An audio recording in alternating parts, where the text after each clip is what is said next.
Assalamualaikum dan salam sejahtera kepada semua penonton dan juga kepada semua subscriber. Terima kasih kepada yang telah menekan tombol subscribe dan tombol loceng ya. Baik, pada video kali ini ya, penerangan untuk kefahaman semua. Sedarkah anda bahawasanya bagi STR tahun 2024 ya, anda berpeluang untuk menambah amount pembayaran anda ya berdasarkan kategori, kerana anda boleh mengubahnya. Okey, berikut aku kongsikan 3 senario yang membolehkan anda berbuat demikian ya. Jom kita ikuti video ni supaya kita faham dengan lebih jelas. Okey, baik, bagi situasi yang pertama, situasi nombor 1 ya. Kita kena faham dengan jelas ya. Bagi yang lulus permohonan STR 2024 bagi kategori bujang ya, dan telah berkahwin pada April 2024, okey, membuat rayuan tambahan pada bulan Mei 2024. Permohonan akan diluluskan dengan kategori isi rumah melalui bayaran fasa 3. Okey, baik. Jawapan bagi situasi di atas ya, pemohon akan menerima bantuan dalam kategori bujang pada fasa 1 dan 2 ya.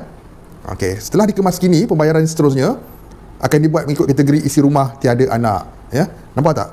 Oleh kerana permohonan dibuka sepanjang tahun, maka kemas kini juga boleh dibuat sepanjang tahun. Maksudnya kalau seseorang itu bujang ya, pada awal penerimaan STR, katakanlah pada bulan April berkahwin ataupun selepas itu ya, maka boleh membuat rayuan pada bulan Mei. Dan pada bulan Mei nanti permohonan itu akan diluluskan ya, dan akan menerima untuk fasa 3 dan fasa 4 dalam kategori isi rumah ya, dan bukan lagi dalam kategori bujang. Nampak tak guys, tu ada peluang untuk golongan bujang menambah amount pembayaran mereka ni kerana kemas kini yang mereka buat ni ya. Itu situasi yang pertama. Okey, sekarang kita pergi pada situasi yang kedua pula. Okey, baik, pada situasi yang kedua pula ya. Okey, bagi individu yang telah lulus permohonan STR 2024 kategori isi rumah tiada anak ya, berpendapatan 2,500 dan ke bawah. Okey, faham ya? Okey, selepas itu telah mengemas kini maklumat anak pada bulan Februari.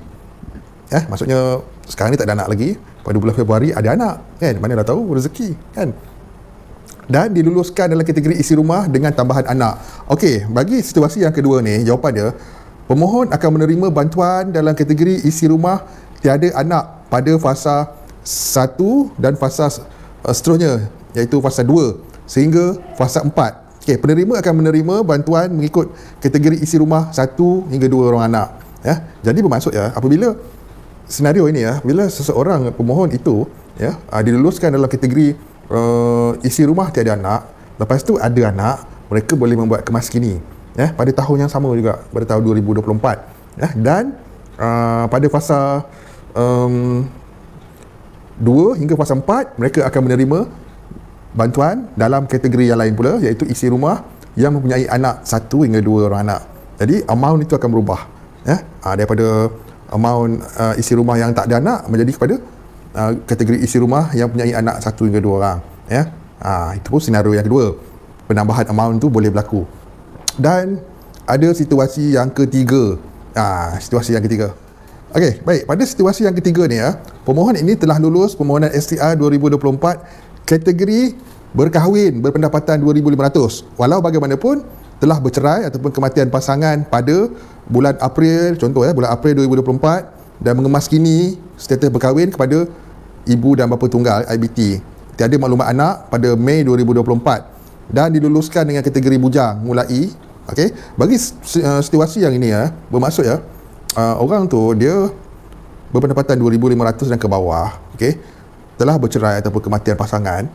Okey, jadi pada bulan April boleh mengemas kini maklumat perkahwinan yang baru ya, pada bulan Mei nanti, dan akan diluluskan dalam kategori bujang. Jadi jawapannya bagi situasi ini ya, pada fasa 1 dan 2 penerima STR akan menerima bantuan mengikut kategori isi rumah ya. Pada fasa 1 dan 2 akan menerima dalam kategori isi rumah.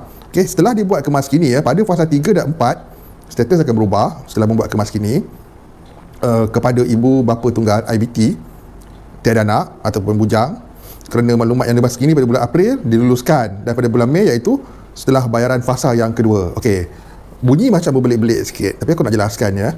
Bagi situasi yang ketiga ni ya, amount akan berubah ya, kerana pada mulanya termasuk dalam kategori berkahwin ya, tapi telah bercerai ataupun kematian pasangan. Okey, maka golongan ni secara automatik ya, bila kehilangan pasangan ataupun bercerai, mereka perlu mengemas kini data, dan pembayaran juga akan berubah dan akan diluluskan dalam kategori bujang sekiranya tidak ada mempunyai anak dalam tanggungan.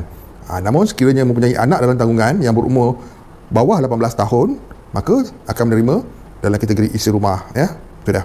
Jadi jelas dekat sini, ya, apa yang aku nak share dengan korang, ya, adalah perlu untuk kita membuat kemas kini. Kemas kini itu wajib apabila berlaku perkara-perkara yang macam aku sebut tadi tu. Ada 3 situasi yang kita perlu buat kemas kini. Kemas kini tu kita perlu buat. Dan yang paling penting sekali aku nak share dengan korang, ya, apabila permohonan ataupun pendaftaran dibuka sepanjang tahun, bermaksud kemas kini juga dibuka sepanjang tahun, ya. Kemas kini juga dibuka sepanjang tahun. Jadi sepanjang tahun 2024 tu, sekiranya berlaku senario seperti yang aku sebut tadi, 1, 2 dan 3 itu, ya, anda harus buat kemas kini dengan segera dan pembayaran anda akan berubah, sama ada bertambah ataupun menurun. Perkara jelas, ya. Persoalan, adakah okey kalau kita tak buat kemas kini? Okey, jawapan dia tak okey, ya, sebab kita harus mengemas kini maklumat tersebut, ya, sebab bila kita menipu mengenai data peribadi kita, terutama kehilangan pasangan, ya, status perkahwinan dan sebagainya, ia menjadi satu kesalahan, ya. Menipu maklumat peribadi itu salah, ya, sebab ada concern yang kita dah tanda pada box tu, kita mengakui apa yang kita nyatakan adalah benar, dan sekiranya kita mengemukakan maklumat yang tidak benar, maklumat palsu, kita boleh dikenakan tindakan.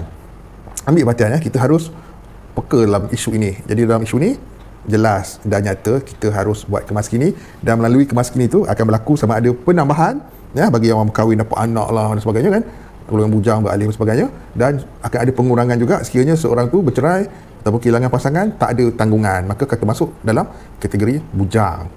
Betul dah? Harap maklum, bahawasanya bagi STR 2024 ini ada penambahbaikan daripada segi bantuan itu sendiri. Amountnya variable, boleh berubah ikut situasi kita, dan kita boleh buat kemas kini, ya. Perkara jelas ada dalam FAQ, boleh tengok sendiri, ya. Dan FAQ tu aku letak kat depan ni, tengok sekejap FAQ dia. Okey, jelas perkara tersebut. Harap maklum, ya, supaya jelas dan kita boleh faham. Sekian untuk video kali ni, ya. Jumpa lagi. Assalamualaikum, salam sejahtera, salam hormat, salam sayang untuk semua. Bye bye.